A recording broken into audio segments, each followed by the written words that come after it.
Okay, welcome to TWA 1.2. So this is the video lecture that is going to go with this unit, and ideally it's going to work as a preface. I hope you watch this and then watch through the snapshots in the actual chapter. I will do some of the explaining to prep for the snapshot videos and also for the activities at the end. And if there's anything missing, I will add another video wherever it seems to fit best. So 1.2 is, well, we call it ASL 101, but ultimately it's just sort of an introduction to the language, a little bit more information to guide you forward. We've got the snapshots are going to be some common misconceptions, the alphabet and how we treat handshapes, basic grammatic structure, blah, blah, blah. You can read all the things over here. As with all the chapters, you're going to see the activities. We'll do some of them in class, and some we will not do. I have other ways of introducing some of the concepts that I like better for the situation we got and for the setup we have. So something you may see as an activity, we might not do. My preference, I'm going to do it the way I want to. And then at the end, so far you learn what. So it's a review of what we've covered. So I think each of the snapshots is pretty clear. I know that eventually I have to get voiceovers for most of these, and I don't have them yet, and I will. One of the big things I want to talk about is the alphabet versus handshapes. In English, we think about the alphabet as the building blocks. It's sort of the basic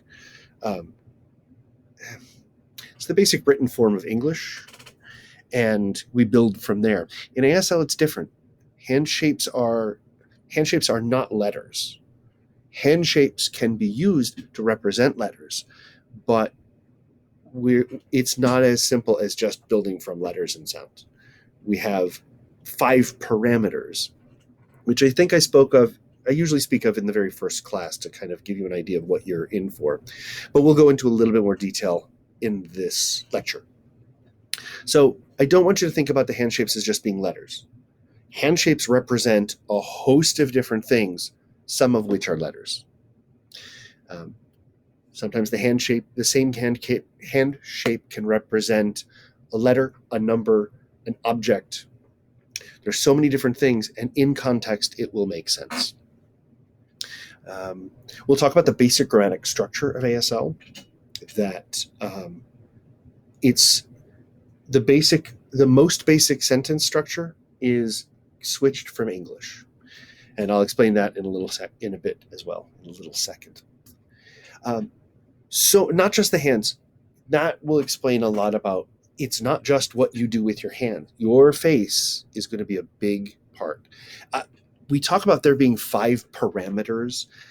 In this book, it is one of the first to introduce a 6th parameter, which is proximalization. And hopefully I'll introduce or at least be able to explain the meaning of proximalization a little bit more clearly than has been previously. Hey, excuse me. I've been in this office in nearly a year, so it's really dusty. So not just the hands. And then they'll go through the list of important signs that they will be using in the videos for True+Way ASL, which is things like homework, study, stuff like that. We'll go through all those. And then we'll go into a little bit more of the parameters. So that's just an overview of this chapter and what's going to be in this lecture. Basic signs. Hold on, I have to...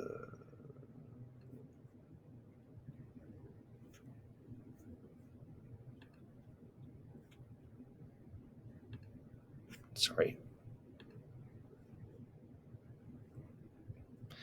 I used to have a little control screen that I could control the recording, and now I'm not seeing it anymore. Here we go. and I can't move that. Okay, well, okay. I think I figured that out. All right, so when we're talking about basic signs, let me get back over to, yeah. All right, click.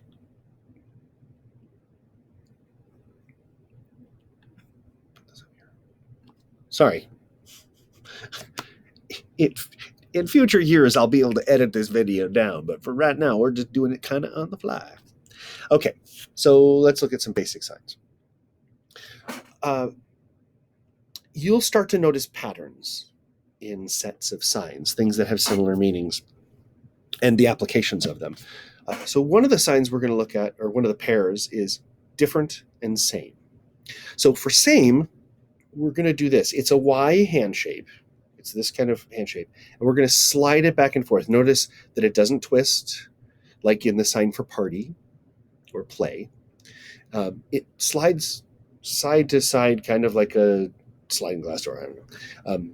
And what it functions as is two index fingers pointing to two different things. You and you are the same, right? Or you and me, we're the same. Or we're all the same. So we're just pointing towards all of them. So that's why we use this handshake. When we're doing active listening, when we're doing that back channeling, we will use this a lot for if someone says something, you're like, oh, me too. We just go, me too. Yeah, me too. I'm the same way. Or, oh, you're just like that person. Wow, that's cool. So we can use this in a lot of different things. Now, it's different motion than, oh, I see. Oh, I see. Oh, we're the same. Okay. As opposed to the sign for different, where we're going to cross the streams. It's like Ghostbusters. Don't cross the streams. We want to do an X, and then you're going to bring it off like this. Different. Oh, different. You two are different. So for different, you need that. You two, different. We can't sort of apply. Some sign languages will do that, where, like with same, I incorporate the two things we're talking about in the sign. Different's not like that. We have to do you and me, we're different. Okay. So that's same, different. And there are many applications of both of them, but you could say we're all the same. This is a sign for same old, same old. Like, every day is the same. Same old, same old. This is a good answer for how are you? You can go, same old, same old. We did remember and forget in 1.1. Remember, and best way I can suggest is that you're taking whatever information you have in your head and locking it in. Oh, I remember. Well, I will remember. And forget, it looks like she's signing, but the sign for forget is wipe the whiteboard. Imagine your forehead's a whiteboard and you wipe it off. Forgot. Oh, sorry. You forgot. Okay. Attempt or try comes from the gesture of go ahead and do it. So I will include this in the vocab at the end in the review, but go ahead and you'll see try or attempt. Oh, try it. Just go ahead and try. Discuss and talk about is this. Tap the index finger sort of sideways into the palm of your hand. And this actually comes from an older sign of debate, where this side would have their say, then this side, this. And you can see how much more complicated if you're switching hands. It's cumbersome. And language has a way of streamlining itself to be easier to produce. In English, God be with you became goodbye, or now bye-bye. So, or just bye. So you can see how language changes, and you can see that reflected if you study any language over time. So in ASL, we just now use this for discuss. And you can say, we'll discuss that. But you could just say, oh, we'll discuss you and me. Let's talk about that later. Okay. You can also, you'll see talk about, oh, we have to talk. Or we need to talk. We usually do it with fours, talk. This is the sign for like, oh, he's talking. And it has to do with speech more than sign. For sign, we adapt this to, I'm just going to switch, boom. So you're holding something, you throw it. That's one of the signs for we chatted in sign language. Okay. To do the sign for review, I want to talk a little bit about lists, because it'll make the sign make a little bit more sense.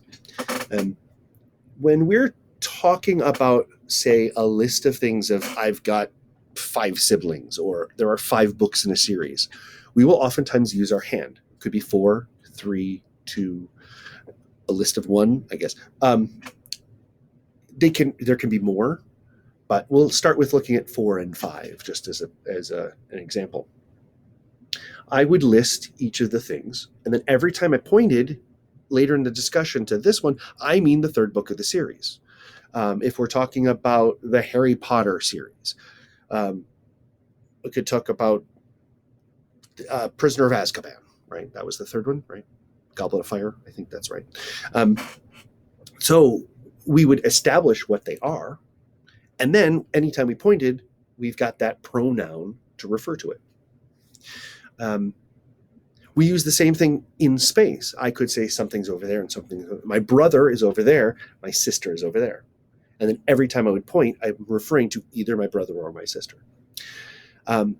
So if I've just given you a list and now I want to review them, I will look at each thing.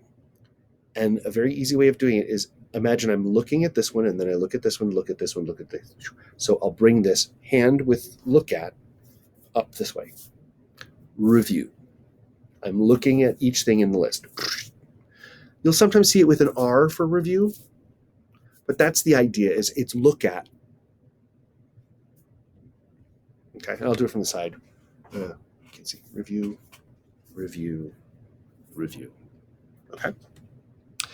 The sign for perfect comes from the next sign for correct. So you're going to take 2 index fingers and you're going to do it at 90-degree angles, right angles here, perpendicular. Right. It's not the fingers hitting. If you hit the finger sideways, you're gonna hyperextend. Not hyperextend.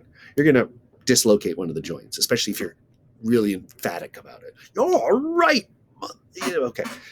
You're gonna hit the hands. It's kind of like the old sign for work, which we now sign work mostly. So work. Right. Right. Notice meaning-wise, there's a difference between correct and right turn.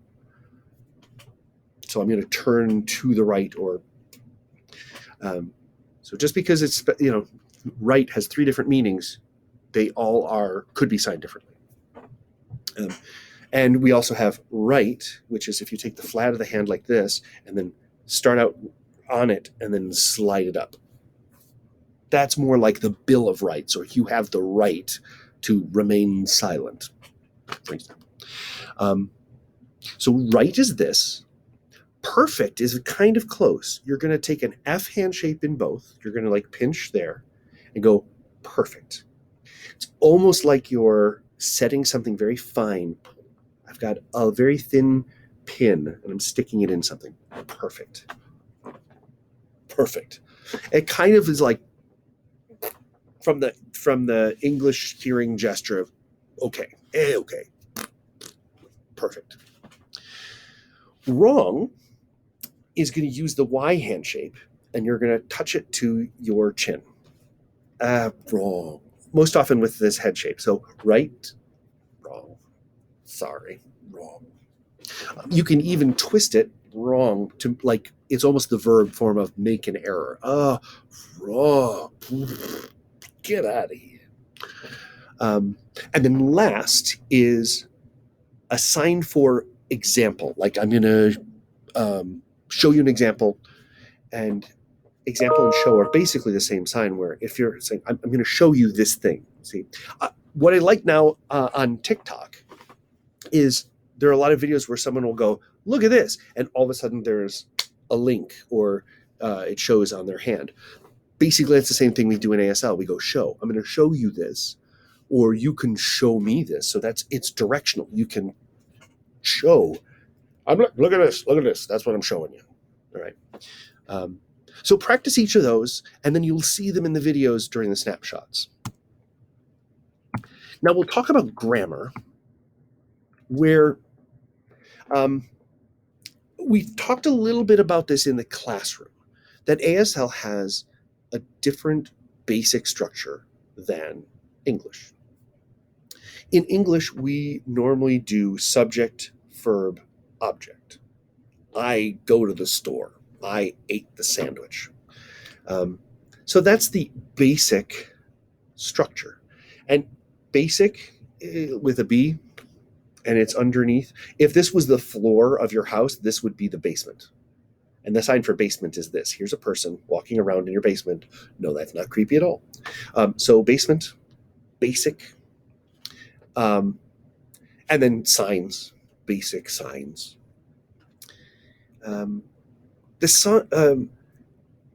I don't know if in the last one I talked about, I think I did, talk about what a sign for language is. Language and sentence are a similar sign. And you're going to take the F's and you're going to pull a thread. Language, sign language. We also use this for sentence. In ASL, you'll notice there are a lot of times where one example becomes the sign for the general. We use this as the sign for alcohol, but it's specifically the sign for whiskey, or like whiskey, bourbon, scotch, something like the hard liquors. But it's also used to apply to all alcoholic beverages. So in this case, we use this for sentence, but it also applies to language. It's a specific and a general. The sign we're going to use for structure is the building blocks. I want you to picture the building blocks. We're going to make two fists, and you're going to go boom, boom, boom. And it doesn't matter what order. It's like you're putting the pieces together. So that's structure. And sometimes people use this for grammar. Sometimes people use this for grammar. It kind of depends on what you're talking about. Grammatical structure. In breaking them down, we could get really complex in the order of a sentence, but for right now, we're going to keep it really simple.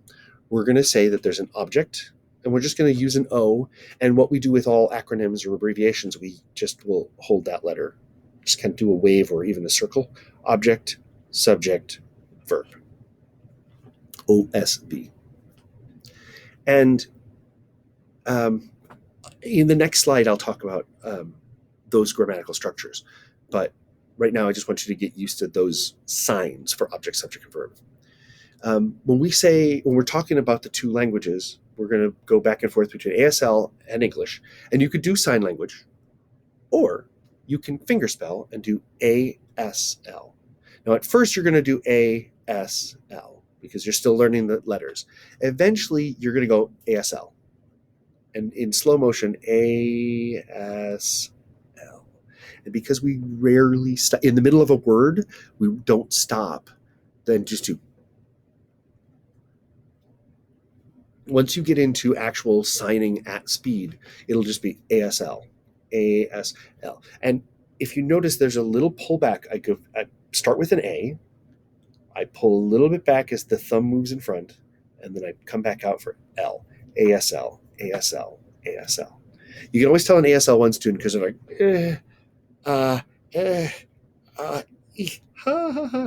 and once people get going, then they start to go ASL, ASL. And then someone who's been doing it for a little bit, ASL, I'm learning ASL. Nice and smooth. And my chair falls back. Sign for English. And it's weird, and I don't know where it necessarily comes from. But the image I've always had in my head is a proper English gentleman will have his umbrella hooked over his wrist. English, English, English, English, English. If you want to think about it as grabbing the pinky meat, then you can do that. So that's English. So now the grammatic structure. In English, as I said, we do subject, verb, object. Most usually, we can manipulate the heck out of it if we want to have a certain effect, if we want to highlight certain information. There's many different cases that we can use and tenses. At its basic level, we would say, I'm going to the store, SVO, or I go store. So SVO, subject, the subject, the person doing the action, verb, the action, and the object, either what the action's being done to or the destination of that verb. And ASL switches things around. It makes visual sense where the English version, SVO, makes auditory sense. It sounds right. For OSV, which ASL does, the object, subject, verb, it makes sense because you're presenting all of the objects, all of the players, and then the verb, the action that takes place. So, for example, Bob and Sue went on a date. Bob and Sue. Well, actually, that would be two subjects. Bob met Sue. So Bob is one, Sue is another person, and then they meet. And in fact, the reason why we do the order OSV as opposed to SOV is because most often the subject is the one doing the verb. Always. But it'll affect some signs. So if I say, Bob met Sue, Sue, Bob met. Because we've got Sue stationary, waiting around for this man of her dreams for the blind date. And then Bob met her. So I would set up what something's going to be done to, who's going to do it, and then what was done. The sandwich example that I said, if I was like sandwich, and sandwiches, here are two pieces of bread, and I hold it up to my mouth, but it has nothing in it, so I put some filling in. And the palms are both facing my face, if that helps position this. So it's just sandwich. Sandwich, I eat. So it's Yoda speak. If you're a Star Wars fan, it's Yoda. It's how Yoda sets up sentences. And that was a linguistic choice they made to make him sound alien, is to give him that. Some other languages do that, and I'm not as familiar with Spanish in it. I do know that when I was working with people who know Yiddish, that was sometimes ways they would construct sentences, even in English, as a bleed over. So OSV is more ASL. ASL will also use SVO, but you already know that structure. You're already familiar with it. So you don't really have to spend that much time working on that. I will recommend working on OSV so that you can get comfortable with it, be able to produce it spontaneously, and then you've got both of them ready. You are going to sign some things SVO in casual conversation. That's cool. You'll always have that ready. Was there something else I wanted to say about it? No, I think that's good. We will add more features to this simplified sentence. Like, we don't have time. We don't have tense. We're not going to talk about any of that. We don't talk about descriptors, adjectives, and adverbs. We'll talk about that later. But for right now, I want you to look at SVO, OSV. What I was going to say was, one thing that will help is if you write down a sentence you want to say in English, keep it simple. Keep it present tense. That will help. So in the now, I am doing this, or I do this, even if it feels infantile. Then figure out what's the verb, who's doing it, and what's the verb being done to. And then you've got SVO. And then move the object to the beginning. Sandwich, me eat. For me, that helped me to be able to visualize language, to put it on the page, so that later, if I needed to sign it, I could see what I'd written on the page in my mind's eye, and I could just sign that. Everybody may have a different way of remembering stuff like that. So by all means, if something else works for you, that's great. If you had experience with other languages and you knew an exercise that would help, that's great. I also want to point out that we use capital letters for ASL. It's not a written form of ASL. It's a cheat sheet, a code, so that we can remember what we signed and in what order. So if you do the English sentence with capitals at the beginning, at the right place, and then small letters and include punctuation, that's English. And then if right below it you write in all caps the signs that you're going to use in that order, then it's easy when you look back on your notes to go, oh, this is the English and this is the ASL sign translation of it. And I do it as a mechanical thing where I'll write a sentence, figure out what the parts are, move them around, and then I'll sign what I just wrote. And the more comfortable you can get with that process on paper, the quicker it will become a natural process in your head where you won't have to write it down. I still use it all the time when I'm translating plays for performance. If I'm translating Midsummer Night's Dream, I will have copious notes of here's the English line right here, and then here's the ASL for that same line, and I will work my way through the script. So the next section is navigating True+Way ASL, and really I could explain them all again here, but they're very clear in the video, and it's one of the few videos where they actually give you words that we've seen so far, where they give you words and show you the signs for them. The one thing I will point out is that some of the vocab is different words than the English words we would use.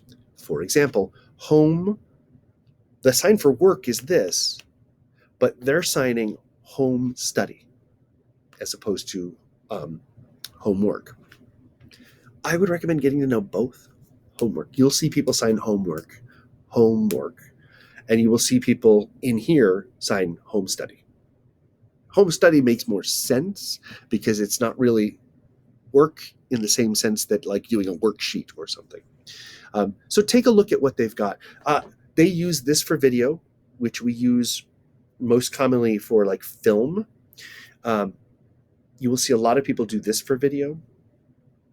Either one works. This is a much older sign for film, the hand crank movies, but it got used for video as opposed to cinema, if that makes sense. Upload, download. You'll also sometimes see with these two pairs of fingers, upload, download. I'm going to grab it and pull it down from the cloud. Click, drop down menu. So here's the mouse click, and wherever the cursor was, a menu drops down. So that makes sense. We're going to do an assignment on Go React of getting to know you. We did introductions in the live classroom, but so it'll be slightly different from this. And because we're doing it on Go React and you don't know that many signs yet, I'm going to say you're allowed to voice. I'll put it all in the instructions. Eventually we'll get to the point where you can just do it and sign. But right now you don't have enough. You don't have enough vocab, and we're not going to be in the same room that we can act stuff out quite the same. So we're just going to breeze past this. So the sign parameters, the parts of speech, if you will, in sign, how you can break down a sign to analyze it.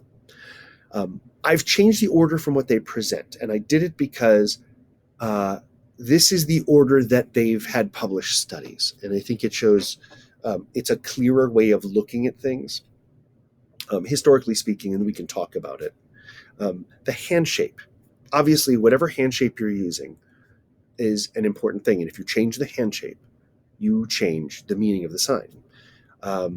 So one person walking down the street, two people walking down the street, three people walking down the street, and you can do that up to 5 people walking down the street.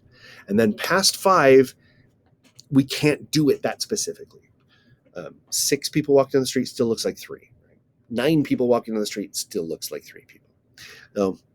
It can be confusing. 11 people walking down the street looks like one person hopping and popping up, right? So some hand shapes don't lend themselves to certain meanings.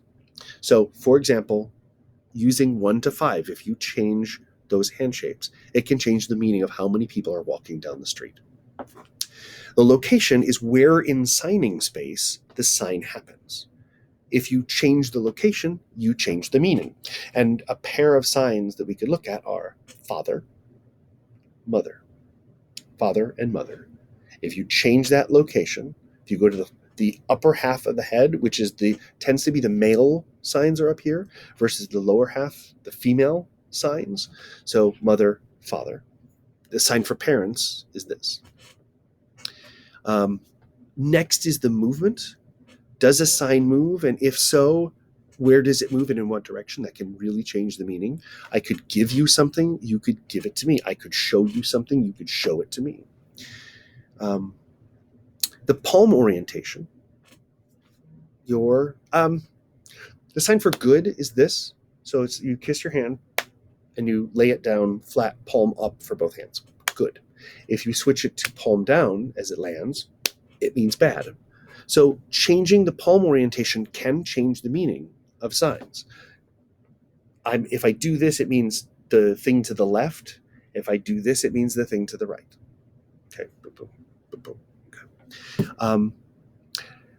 Next is non-manual markers, facial expressions. And it's anything that's not just the hands. So it could be my eyebrows going up, my eyebrows going down. When I sign a yes/no question, do you want coffee? My eyebrows go up. If I'm like, who are you? Who are you? My eyebrows go down. So those are non-manual markers. It can also be if you flick your finger like this, it's the number 11, you have understand and not understand. So again, the head movement is a change in non-manual markers, and it changed the meaning. So those are things to look for. The last one's a little bit confusing. There's not that much research out about proximalization.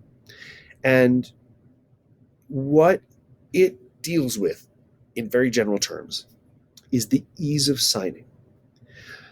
When people are learning sign language, especially prevalent in little kids, is big muscular things tend to be the first things learned.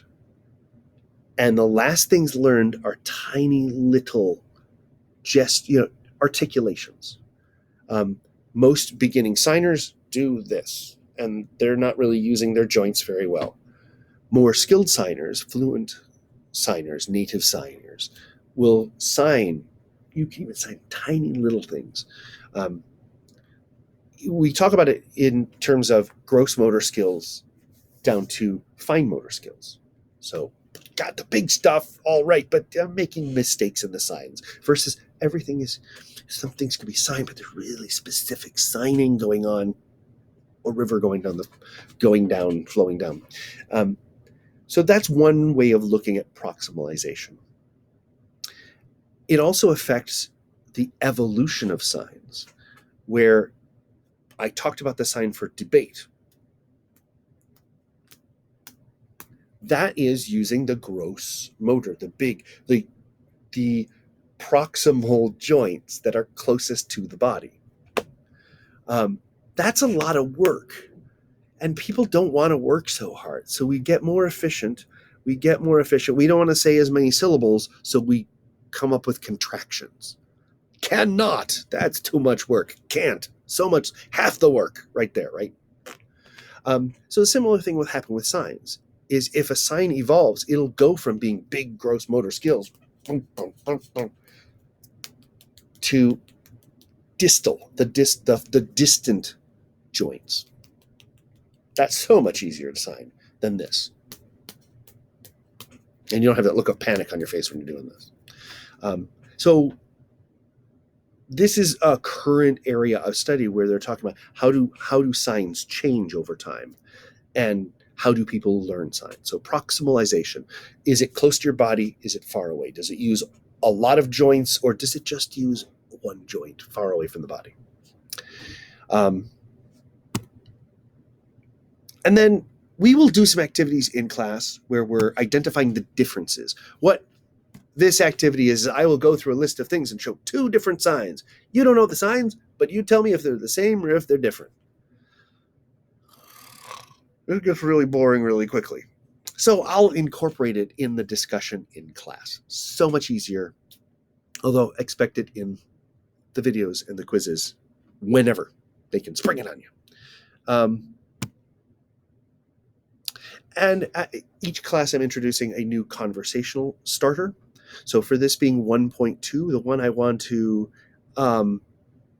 get away from the same, different. In the conversation starter, they're talking about, do I have the same? And then I'll point to an object. You'll watch the video of a guy going, hey, do you have the same thing I got? And then they discuss that briefly. The sentence I want to look at for conversation starters is going to seem more complex. I'm going to ask, what did you do last weekend? We've already done, how are you? So the next one we will often use as a conversation starter in class is, what'd you do last weekend? Or what'd you do since I last saw you? So the what'd you do is a really easy sign. You're going to take your two fingers and just sort of pinch, pinch, pinch. Technically what you're doing is you're spelling do, but palm up. Do. And then we know the sign for the past. And we're not doing last as in final, right? What did you do on the final weekend before the earth exploded? We're talking about past. So do, past. And then weekend makes a lot of sense if you think about this being a wall calendar and the row of blocks inside, the row of squares, is the week. So you're going to take 1 week and brush it across your palm, out past your fingertips. 1 week, and then drop it for end. Weekend or weekend. So do, past weekend. Or as I pointed out earlier, we put the WH question at the end. So the best way of signing it is past weekend, what'd you do? Eyebrows go down. And really, eyebrows should go up on past weekend because we're introducing a topic. One other structure, if we were to go back up to the OSV SVO, is you can look at these sentences like a topic. I bring up a topic, and then I'm going to tell you what happens. The sandwich I ate, yum. So sometimes it's hard to pick out in a written sentence what's the subject, what's the object, it can be confusing. But if you can say, oh, okay, this is what I'm talking about, and this is the topic, and this is the action or the emotion or the observation or whatever. So store, that's the topic. I'm going to talk about the store. What happened at the store? I went to it. Okay. So another way of looking at these is topic comment. So So the next thing we're going to do is a question in class. I'll say, past weekend, what'd you do? And I might point to you, or if it's very clear I'm talking to you, I might just go right into do. So I want you to practice this on your own. Past weekend, eyebrows up. What'd you do? Eyebrows down. What did you do? I feel like Gilbert Gottfried. So now we do the review part. So far, you learn what? So far, remember you're pointing to the past and you bring it up to the now. So far, you learn what? And we can do the same thing with the eyebrows. So far, you learn what? Or so far, you learn what? Okay? So you can see how we're starting to use that same structure again, ending with what? We've got different, same as, same. Remember, forget. Again, and I usually pair please with that because those two usually go together in conversation. Again, please. Would you repeat yourself, please? Attempt or try, and also go ahead. Go ahead. You first. Discussion. Talk. Discuss. Talk. Sign. Review. Remember, you got the list, and you look. Perfect and right. Error. Wrong. And show or example. Show me. The show me state. Basic. Signs. Grammar.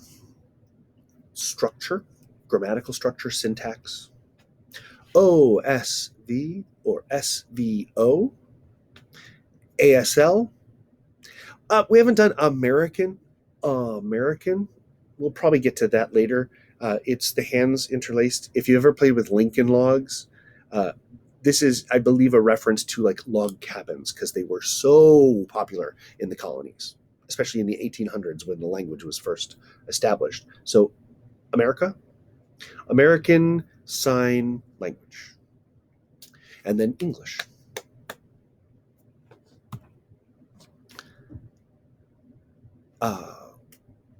Worksheet, I believe that's the one they use, and homework or homework, snapshots,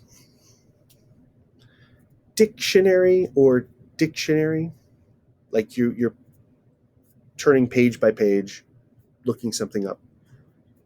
Dictionary. Sometimes you'll see it with a D. I tend to do it with a thumb. Dictionary. Film, either one of these, film or video. Right? You're cranking that hand crank. Watch. We can do it 3 different ways. There's to see something. Oh, I saw that. I saw that movie. You could watch. Watch me. I'm watching you. If the palm is forward, see the palm orientation that we talked about? If the palm is forward, it means I'm watching. I'm putting some action into it. Versus see, which is kind of passive. So if the back of the hand is facing forward, it's like, we'll see. Like my mom always used to say, we'll see, when it meant we're never going to do anything with this. I just want to shut you up. So, I saw that. Oh, cool. I was watching carefully as the person walked down the road. One other way that is used a lot with media, like I watched a movie or I watched TV, it's similar to this, but instead of these 2 fingers, you're going to use these 2 fingers. So I watched that football game. I watched that movie. I watched TV. It tends to be very passive. It's referring to a very passive activity where I'm like sitting there going, yeah, I watched the movie. Didn't like it. There were too many people. Couldn't keep track of all the names. My uncle hates that. Anyway, so watch. It looks like you're holding a remote. So this is watch. So see, look at or watch, and watch. Binge watch or something like that. This is one where you're definitely armchair quarterbacking. I would watch it. I went to the game and I watched, but I was watching from home. Why did I switch into that accent? That's really weird. Anyway, to record, this is the camera, right, recording me.